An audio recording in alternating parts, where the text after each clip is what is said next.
अगर उनको टेढ़ा लगता हूँ मैं तो टेढ़ा हूँ, तो मैं सीधा होने की कोशिश नहीं करूँगा।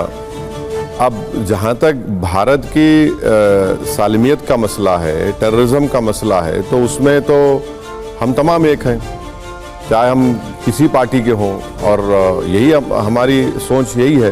वैसे साहब आपको शायद पता है या नहीं, लेकिन इस वक्त आप पाकिस्तान के दुश्मन नंबर 1 हैं। चाहे वहाँ के नेता हो, मौलाना हो, दिन रात वो आपके बारे में जहर उगल रहे हैं।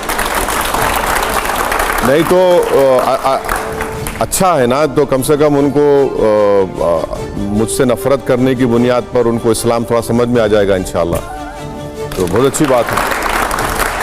वैसे आप उनको क्या समझाना चाहते हैं इस्लाम के लिहाज से? अगर देखिए, आप नहीं समझा सकते उन लोगों को।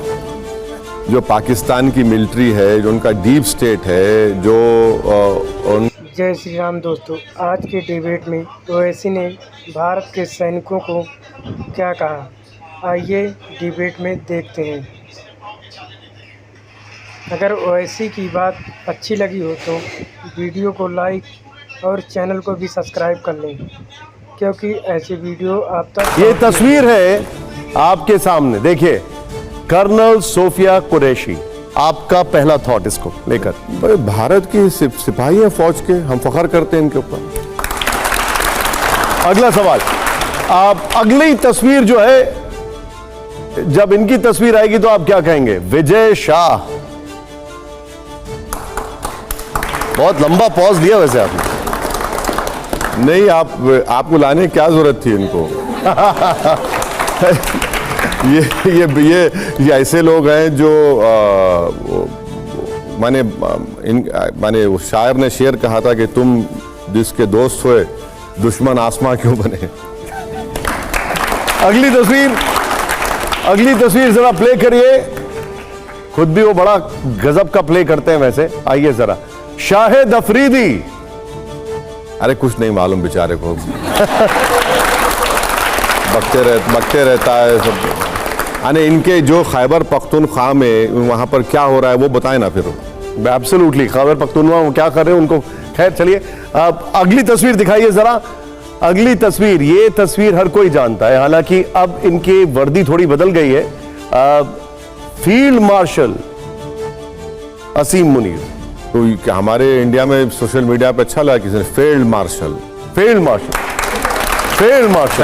उनको आइंदा से उनको ये कोशिश करनी चाहिए कि बजाय भारत में तंग करने के, प्रोग्राम्स बनाने के, टेररिस्ट को भिजाने के, वो कम से कम पेंटिंग्स अच्छे बना के रख लें। अब जरा अगली तस्वीर दिखाइए। आपको ये तस्वीर कैसी लगती है? और इस तस्वीर में कुछ इंटरेस्टिंग है, ये देखिए, ध्यान से देख रहे हैं आप सभी लोग। ये तिरंगे की पगड़ी में आपको ओवैसी जी दिखाई दे रहे हैं, क्या कहेंगे आप इसको? ये कुछ नहीं है, नॉर्मल है, और क्या है। तिरंगा मेरे देश का नेशनल फ्लैग है, तो उसमें कोई बड़ी बात नहीं है। आप देखिए, इससे नार्सिज्म बढ़ता है। अब आप बोल रहे मेरी फोटो को देखकर बोलो। अरे शायद मेरी बीवी देख के खुश हो जाएगी, और मुझे क्या कर रहा है? ओवैसी साहब, वो ऐसे खुश हुई आपकी इस तस्वीर को देखकर? नहीं, अब वो आप क्यों घर की बातें हैं। वैसे आपके ऊपर इतने मीम बन रहे हैं, वो तो देखे ही होंगे उन्होंने, घर में देखते ही होंगे वो लोग। जी। चलिए, कोई चीज छुपी नहीं होती। चलिए, अब ओवैसी साहब, लोगों को हैरानी आपकी राष्ट्रवादी बातों से नहीं हुई।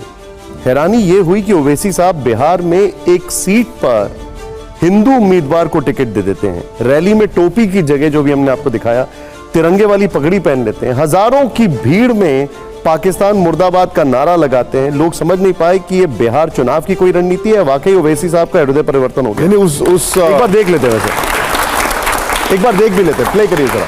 हमारे साथ नारा लगाइए, पाकिस्तान मुर्दाबाद, पाकिस्तान मुर्दाबाद, भारत जिंदाबाद। हमारे साथ नारा लगाइए, पाकिस्तान मुर्दाबाद।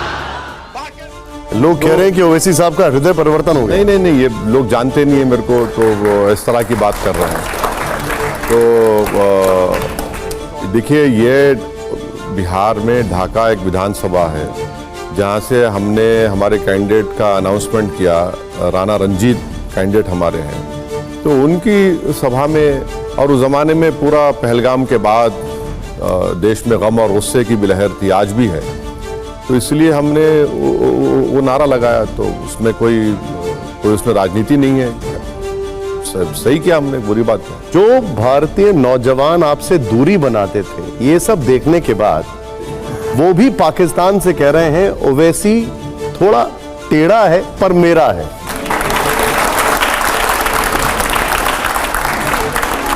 नहीं, देखिए, अगर उनको टेढ़ा लगता हूं मैं तो टेढ़ा हूं, तो मैं सीधा होने की कोशिश नहीं करूंगा। अब जहां तक भारत की सालमियत का मसला है, टेररिज्म का मसला है, तो उसमें तो हम तमाम एक हैं, चाहे हम किसी पार्टी के हों। और यही हमारी सोच यही है। ओवैसी साहब, आपको शायद पता है या नहीं, लेकिन इस वक्त आप पाकिस्तान के दुश्मन नंबर 1 हैं। चाहे वहां के नेता हो, मौलाना हो, दिन रात वो आपके बारे में जहर उगल रहे हैं। नहीं तो अच्छा है ना, तो कम से कम उनको मुझसे नफरत करने की बुनियाद पर उनको इस्लाम थोड़ा समझ में आ जाएगा इंशाल्लाह, तो बहुत अच्छी बात है। वैसे आप उनको क्या समझाना